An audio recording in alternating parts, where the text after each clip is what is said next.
அஸ்ஸலாமு அலைக்கும் வரஹ்மத்துல்லாஹி தஆலா வபரகாத்து. அளவற்ற அருளாளனும் நிகரற்ற அன்புடையவனுமாகிய எல்லாம் வல்ல அல்லாஹுவின் திருப்பெயர் ஒட்டி ஆரம்பம் செய்கின்றேன்.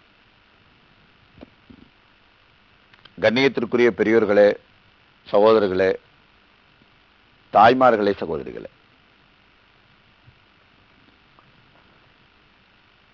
மனிதனுடைய அன்றாட வாழ்க்கையிலே நபிகள் நாயகம் ஸல்லல்லாஹு அலைஹி வஸல்லம் அவர்கள் நமக்கு காண்பித்து கொடுத்திருக்கக்கூடிய ஒவ்வொரு செயல்பாடுகளும் ஒரு அற்புதமான ஒழுக்க நடைமுறைகள், மனிதன் பின்பற்றக்கூடியவைகள். ஆறாவது அறிவு என்று இருக்கக்கூடிய மற்ற ஜீவராசிகளை விட ஒரு உயர்வான படைப்பாக, உயர்ந்த படைப்பாக பேர் பெற்றிருக்கக்கூடிய மனித இனம் பின்பற்றுவதற்குண்டான அழகான கலாச்சார செயல்பாடுகளை சொல்லிக் கொடுத்தார்கள் நபி ஸல்லல்லாஹு அலைஹி வஸல்லம் அவர்கள். ரொம்ப நாகரிகமான செயல்பாடுகள். அதிலே ஒன்றுதான் நபி ஸல்லல்லாஹு அலைஹி வஸல்லம் சொன்னாங்க, குலு மிம்மா எலிக்க, உனக்கு பக்கத்தில் இருக்கக்கூடியதை எடுத்து சாப்பிடுங்கள். எவ்வளவு பெரிய ஒழுக்கம் பாருங்க. எங்க சாப்பாட்டுக்கு உட்காந்துட்டோம், டைனிங்ல உட்காந்துருக்கோம். இன்னைக்கு அதான லேட்டஸ்ட், டைனிங்ல உட்காந்துட்டோம், எல்லாம் உட்கார்ந்துருக்காங்க. அதுல நபி ஸல்லல்லாஹு அலைஹி வஸல்லம் அவர்கள் ஒரு ஒழுக்கத்தை சொல்றாங்க. என்ன ஒழுக்கம்? குலு மிம்மா எலிக்க, அதாவது உங்களுக்கு அடுத்து இருக்கக்கூடியதை, உங்களுக்கு பக்கத்தில் இருக்கக்கூடியதை எடுத்து சாப்பிடுங்கள். அதுதான் ஒரு அழகான நடைமுறைங்கிறாங்க. ஆனா இன்னைக்கு நம்மளுடைய சராசரியான வாழ்க்கைய எல்லா கட்டங்களிலும், எல்லா நிலைகளிலேயும், எல்லோரிடத்திலையும், அவன் ஏழையா இருந்தாலும் சரி, செல்வந்தனா இருந்தாலும் சரி, மிகப்பெரிய பொறுப்புல இருந்தாலும் சரி, எப்படியாப்பட்ட மக்களாக இருந்தாலும் இந்த பண்பாடு பின்பற்றப்படுவதில்லை. ஆனா அவனுக்கு பக்கத்தில் எது இருக்கு அதை எடுத்து சாப்பிடணும். ஆனா இன்னைக்கு என்ன செய்யறாங்க? எட்டி எடுக்கிறாங்க, அதை எடுங்கிறாங்க, இதை எடுங்கிறாங்க. ஒரு நாகரிக குறைவு. ஆனா நாகரிகத்தை நோக்கி பயணிக்கிறேன் என்று சொல்லிக்கொண்டு அநாகரிகமான செயல்கள் என்ன செய்யறாங்க? இருக்கா இல்லையா? நபி ஸல்லல்லாஹு அலைஹி வஸல்லம் சொன்னாங்க, உனக்கு பக்கத்துல என்ன இருக்கு அதை எடுத்து சாப்பிடு. அது உன்னுடைய ரிஸ்க் அது. ஆனா இன்னைக்கு எட்டி எடுப்பதனால மற்ற பொருள்கள் கொட்டிரும். ஆனா அது ஒரு சபையினுடைய ஒழுக்கமும் அல்ல, சபையினுடைய ஒழுக்கமும் அல்ல. அதனாலதான் ஒரு விருந்து பரிமாற்றங்களை கூட விருந்து கொடுக்கக்கூடியவர்கள் பரிமாற வேண்டும். அப்படிங்கும் போது எல்லா பொருளுமே நமக்கு வந்துடும். இந்த எட்டி எடுக்கக்கூடிய நிலை வராது. இது ஏன் ஏற்பட்டுச்சுன்னா, இது ஏங்க ஏற்பட்டுச்சு? எட்டி எடுக்கக்கூடிய நிலை, தூரத்தில் உள்ளதை கேட்டு பெறக்கூடிய நிலை,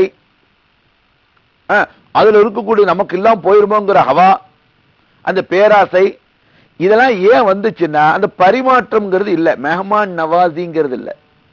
மெஹமான்னா விருந்தாளிகள், மெஹமான் நவாசினா விருந்தாளியை கவனிக்கணும், வந்தவங்க எடுத்து வைக்கணும். ஆனா இன்னைக்கு என்ன இருக்கு? எல்லாத்துக்கும் ஆர்டர். அதுக்கு 10 பேருக்கு சொல்லிட்டா போதும், அவங்க வந்து நின்று பட்டு பட்டு பட்டு பட்டுன்னு எல்லாத்தையும் வச்சிருப்பான். அவனுக்கு தெரியாது மாமன் யாரு, மச்சன் யாரு, அண்ணன் யாரு, தம்பி யாரு, மாமனார் யாரு, மருமை யாரு, யாரும் தெரியாது. எல்லாம் சம்பந்தம், ஆனா மாதிரியே அடிச்சுட்டு போயிடுவான். ஆனால் சமமா இருக்கணும் பந்தியில. ஆனால் யார் பரிமாறப்பட வேண்டும்? இன்னைக்கு என்ன ஆச்சு? நாகரிகங்கள் முத்தி முத்தி முத்தி வந்துருச்சு.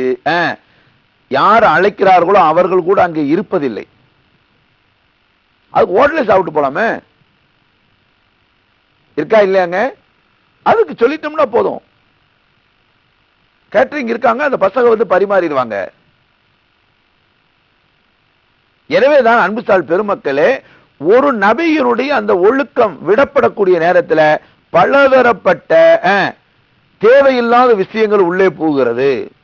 பெண்களுக்கு பரிமாறுறாங்க, நம்ம பெண்களை சாப்பிட்றாங்கல்ல, கேட்டரிங்ல உள்ளவங்க பரிமாறுறாங்க. என்ன இருக்கும் அதுல? யார் பரிமாறணும், யார் அழைச்சது, எப்படி அரவணைக்கணும், விருந்துங்கிறது உணவு கொடுக்கிறது மட்டுமல்ல, அதை கொடுக்கக்கூடிய முறையிலே இருக்குது. எனவே தான் அன்புஸ்தால் பெருமக்களே, இந்த ஒரு சின்ன ஒழுக்கம் நமக்கு இடையில வரணும். அதே மாதிரி ஒரு கல்யாணத்துக்கு போயிருந்தேன், பார்த்தா அங்க என்ன செய்றாங்க, பொம்மை வரவேற்குது, அது இப்படியே செஞ்சுக்கிட்டு இருக்குது. பார்த்தா அவருடைய மனைவியினுடைய சேலை என்று கட்டி வச்சிருக்காரு. நான் அவர் மனைவியா அப்படின்னு பார்த்தா நல்லா பார்த்தா பொம்மை வரவேற்குது. வரவேற்குது யார் வரவேற்கணும்? இது என்னங்க மரியாதை? நான் கேட்கிறேன், நீ ரோசப்பட்டவன் தானே? உன்னை உள்ள நுழையும் போது உனக்கு எவ்வளவு பெரிய கோபம் வருது. நான் கேட்கிறேன், ஒரு பொம்மை வரவேற்குது, நீ எப்படி உள்ள போற? ஒரு பொம்மை வரவேற்குதுங்க, ஒரு பொம்பளை மாதிரி நின்று ஒரு பொம்மை வரவேற்குது, உனக்கு என்ன ரோசம் நான் கேட்கிறேன். இல்லையாங்க, வீட்டுக்கு போனாரா மருமகன், வீட்டுல யாருமே வாண்டு கேட்கலையா, அதனால என்ன செய்யறாரு, தம் மனைவியை தலா கூட்டானுங்க. இவ்வளவு ரோசத்துக்கு உட்பட்டாலே ஒரு மண்டபத்துக்கு உள்ள போறையே ஒரு பொம்மை வரவேற்குது, நீ எப்படி உள்ள போற? என்னங்க உங்களே தான் கேட்கிறேன், நாமளே தான் போறோம். அப்புறம் என்ன இது நாகரிகமா? ஆனால் நபிகள் நாயகம் ஸல்லல்லாஹு அலைஹி வஸல்லம் சொல்லிக் கொடுத்த நாகரிகத்தை பாருங்க. சாப்பாட்டில் உட்கார்ந்து இருக்கும் பொழுது கூட உனக்கு அருகாமையில் இருப்பதை எடு, அதுதான் உனக்கு கொடுக்கப்பட்டிருக்கக்கூடிய உரிமை. அதை தாண்டி கை நீளக்கூடாது, அதை தாண்டி நீளக்கூடாது. ஆனால் அங்க இருக்கக்கூடிய பொருள்களை உனக்கு கொண்டு வந்து சேர்ப்பது யார் உன்னை அழைத்தார்களோ அவர்களுடைய தார்மீக கடமை. அவருங்க வீடியோக்கு போஸ் கொடுத்துட்டு இருக்காரு, உடனே வர சொல்லி போட்டு மொய் வாங்கிட்டு இருக்காரு வெளியில. மொய் தெரியாத தெரியாத மாதிரி பாக்குறீங்க, மொய்யெல்லாம் கிடையாதுங்க, அதெல்லாம் பொய்.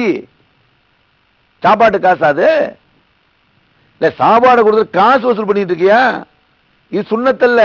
அன்பளிப்புங்கிறது வேற, மொய்யுங்கிறது வேற. மொய்யுங்கிறது அது பொய்யுங்க, அது இல்ல. ஆனால் அன்பளிப்பை நபி அவர்கள் வலியுறுத்தினார்கள். அன்பளிப்புங்கிறத ஒரு தேவையை முடிச்சுட்டு கொடுக்கறது இல்ல, ஒரு நட்பு ரீதியாக நட்பு வட்டாரங்கள்ல ஒரு அன்பளிப்பை பரிமாறிக் கொள்வதுங்கிறது வரவேற்கப்பட்ட ஒன்று. இன்ஷா அல்லாஹ் அருமையான சகோதரர்களே, எனவே வாழ்விலே அருகாமையில் இருப்பதை எடுத்து சாப்பிடக்கூடிய இந்த ஒரு ஒழுக்கம் கையிலே நமது நடைமுறையில வந்துவிட்டால் நபியினுடைய பிரியம் கிடைக்கப்பட்டவர்களாக ஆகும். இன்ஷா அல்லாஹ் நாளை சந்திப்போமா? அஸ்ஸலாமு அலைக்கும் வரஹ்மத்துல்லாஹி தஆலா வ பரகாத்துஹு.